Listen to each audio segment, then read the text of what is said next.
Lyca production Subaskaran மற்றும் ரச்சையின் பூபஸ் தயாரிப்பில் உலகநாயகன் நடிப்பில் பிரம்மாண்ட இயக்குனர் சங்கர் இயக்கத்தில் Indian 2 ஜூலை 12 முதல்.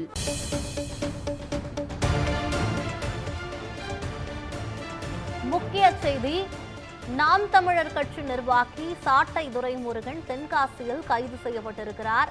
தற்போது கிடைத்துள்ள முக்கிய செய்தியாக பார்த்து வருகிறோம். நாம் தமிழர் கட்சி நிர்வாகி சாட்டை துரைமுருகன் தென்காசியில் கைது செய்யப்பட்டிருக்கிறார். இது பற்றிய கூடுதல் விவரங்களை வழங்குவதற்காக செய்தியாளர் சுடலைக்குமார் இணைப்பில் இருக்கிறார். சுடலைக்குமார், வணக்கம். நாம் தமிழர் கட்சியின் சாட்டை துரைமுருகன் கைது செய்யப்பட்டிருக்கிறார். இது பற்றிய கூடுதல் விவரங்களை பதிவு பண்ணுங்க. சில நிமிடங்களுக்கு முன்பாக சரியாக 9 மணியிலிருந்து 9:30 மணிக்குள் குற்றாலத்திற்கு வருகை தந்திருந்த நாம் தமிழர் கட்சியினுடைய கொள்கை பரப்பு செயலாளர் சாட்டை துரைமுருகனை காவல்துறையினர் கைது செய்து அழைத்து சென்றிருக்கிறார்கள்.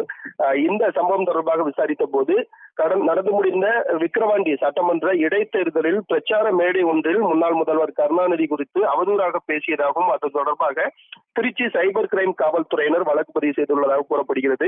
இந்த வழக்கு தொடர்பாக நாம் தமிழர் கட்சியினுடைய கொள்கை பரப்பு செயலாளர் சாட்டை துரைமுருகனை இன்றைய தினம் சரியாக 9 மணிக்கு குற்றாலத்தில் தங்கியிருந்த விடுதி ஒன்றில் தங்கியிருந்த அவரை தற்பொழுது திருச்சி சைபர் கிரைம் காவல்துறையினர் கைது செய்து அழைத்து சென்றிருப்பதாக தகவல் தெரிவிக்கப்பட்டிருக்கிறது. தற்போதைய முதற்கட்ட தகவல்படி இந்த விக்கிரவாண்டி தேர்தலில் முன்னாள் முதல்வர் கருணாநிதி குறித்து அவதூறு பேசியதாக அந்த வழக்கின் காரணமாகவே அவர் கைது செய்யப்பட்டதாக கூறப்படுகிறது. யாரும் எதிர்பார்க்காத நிலையில் விடுதியில் குற்றாலத்திற்கு வருகை தந்த அவர் விடுதியில் தூங்கிக் கொண்டிருந்த போது திடீரென்று காவல்துறையினர் அங்கு வந்து அவரை கைது செய்து அழைத்து சென்றிருக்கிறது. நாம் தமிழர் கட்சியினுடைய ஒரு மிகப்பெரிய பரபரப்பை ஏற்படுத்தியிருக்கிறது. விவரங்களுக்கு நன்றி சுடலைக்குமார்.